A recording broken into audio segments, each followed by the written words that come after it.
আজকে আমাদের সমাজে বাড়াবাড়ি ছাড়াছাড়ি দুইটাই আছে। এক শ্রেণীর মুসলমান যেমন শিরিক এবং বিদআত করে পথভ্রষ্ট হচ্ছে, রাসূলের কলিজায় আঘাত দিচ্ছে, ঠিক এক শ্রেণীর মুসলমান তার বিপরীতে বাড়াবাড়ি করে রাসূলের কলিজায় আঘাত দিচ্ছে। ঠিক না বেঠিক? কথা কি ভুল বলছি আমি? বিদআত যারা করে রাসূলের সিদ্ধান্ত চূড়ান্ত মনে করে না। আল্লাহর রাসূল মুহাম্মদ সাল্লাল্লাহু আলাইহি ওয়াসাল্লাম যখন বলেছেন ইবাদত করতে হবে এই পদ্ধতিতে, তাহলে আমি আমার থেকে নতুন পদ্ধতি আবিষ্কার করার কি অনুমতি রাখি? রাখি? রাখি? কখনো রাখি না।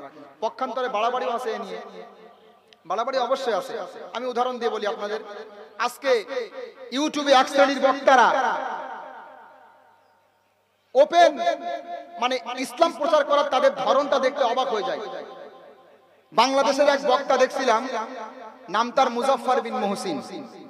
মুসলমানদের মধ্যে ফাটল সৃষ্টি করার জন্য মুজাফফর বিন মুহসিন এই বক্তার মতো কিছু বক্তা যথেষ্ট, মুসলমানদের মধ্যে ফাটল সৃষ্টি করার জন্য।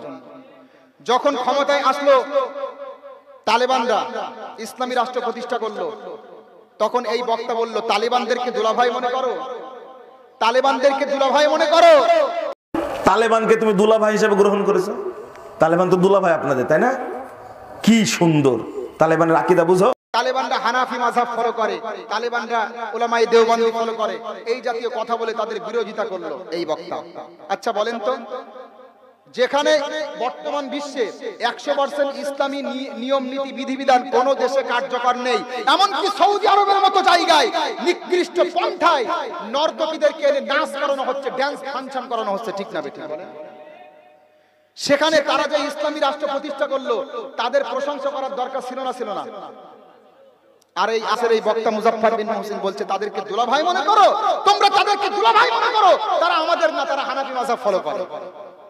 বাংলাদেশের রিসেন্টলি বাইতুল মুকাররম জাতীয় মসজিদের খতিব নিযুক্ত হয়েছে মুফতি আব্দুল মালিক সাহেব, তিনি হানাফি মাযহাবের অনুসরণ করেন।